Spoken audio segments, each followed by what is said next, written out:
Here's a story I found quite interesting, and I think you may find it quite interesting as well, because it discusses a running story that we've been talking about throughout the year, that story being crunch in the game industry. Crunch being those excessively long periods of work over extended weeks and months, where game developers are basically expected to live at the office. It's a problem that's created justifiably bad press for Epic Games, NetherRealm Studios, and BioWare this year, particularly with regards to how the game Anthem was made. Sorry, I called it a game. And according to a report from TakeThis.org, a mental health organisation focused on the game industry, over half of game developers they spoke to say crunch is an expected part of the job. On top of that, a majority of the developers get no overtime compensation for this work, which is ridiculous. For far too long has crunch been normalized in the game industry. It's been an ongoing problem, possibly since video games became a major industry, and because of that longevity, and because of the power dynamics within the game industry, because of the competitive job market, and because of deeply ingrained cultural expectation, crunch has for decades been allowed to flourish and be seen as simply part of the job. But it really shouldn't be. It shouldn't be normal for BioWare to routinely have what it calls stress casualties, where people are overworked to the point of having complete friggin' breakdowns and needing to take months off.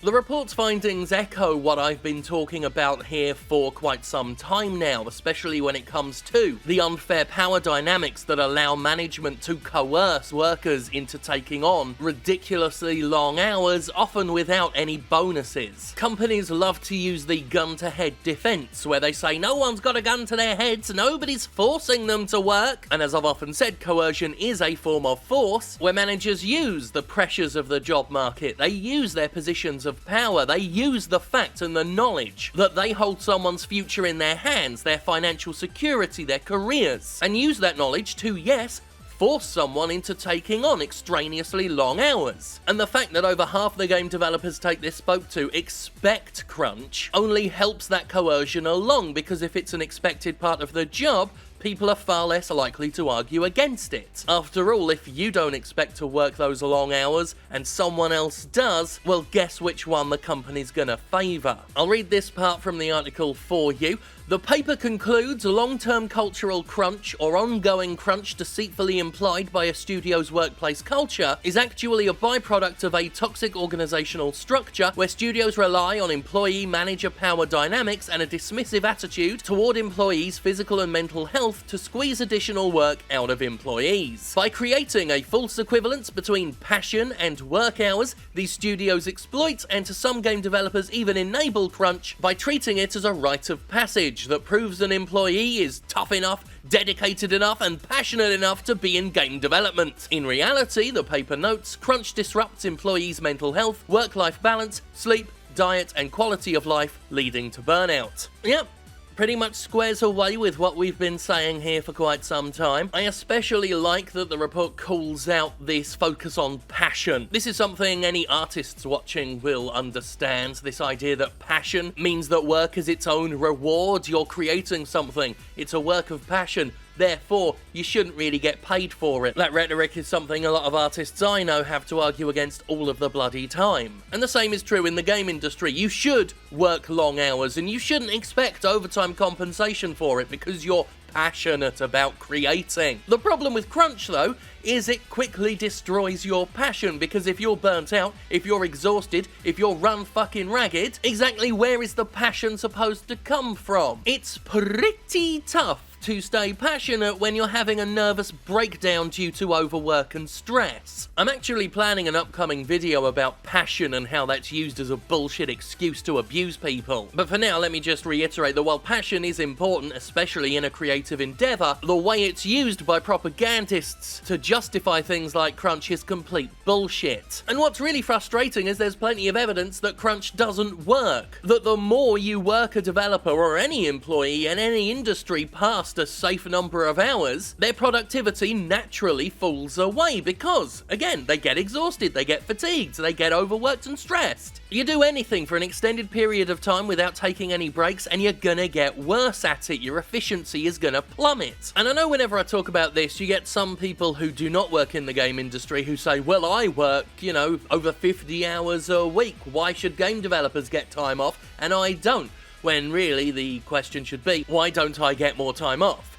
Full stop, period. That's the only question you should ask. You don't need to compare yourself to other industries. It's unfair, whatever the industry. It's unfair and dangerous. There was a Gallup poll that said that 1 in 5 full-time American employees work over 60 hours a week, and nearly half of them work at least 50 hours, and that is fucking shameful. And I'm willing to bet only a select percentage of the people who work those ridiculous hours earn a decent bloody wage for it. So no, it's not just a problem with the game industry, but as we've been discussing this year, that's the point, isn't it? The game industry reflects the problems of the wider socio-economic structure. Chiefly a bunch of fucking companies run by fucking super rich people using individuals up, using human beings like disposable tissues. The report touches on other cultural issues within the game industry. We've spoken before when we talked about things like Riot Games about frat bro culture. It notes a problem with women and non-binary people struggling to get and maintain jobs within the industry, pointing out there is a self-perpetuating cycle of exclusion that shuts out anyone who isn't an automatic fit-in with the bros. And I know some people will roll their eyes at that and say that isn't a real problem, but those people are not correct. One interesting part is the discussion on the business side of things. How is the commercial side affected by crunch? And again, I'll read from the game industry report. From a business perspective, crunch can impact product success and even damage a company's survival.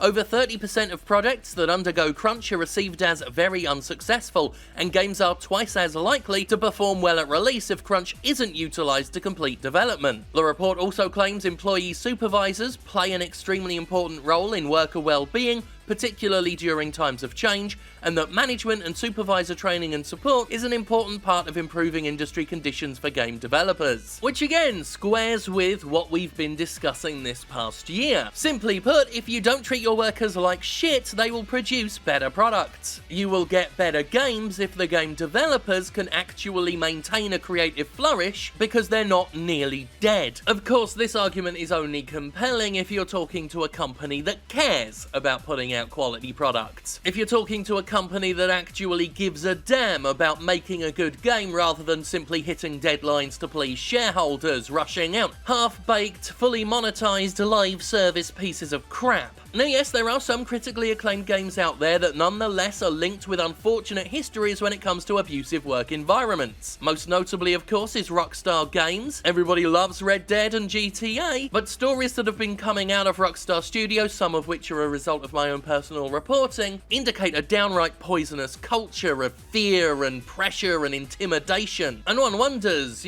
while these games are critically acclaimed, maybe they could have been even better if more of the developers working on them were happy and healthy. Maybe there wouldn't be so many bugs in the average Rockstar game, huh? It's something to think about at any rate. For too long has crunch been an expected part of the job. It shouldn't be an expected part of the job, it shouldn't be normal, and if developers really do have to work overtime, they should be heavily compensated for it. So should anyone in any industry. No one should be expected to work 50 plus, 60 plus hours, or in some extreme cases over 100 fucking hours. I am a literal workaholic.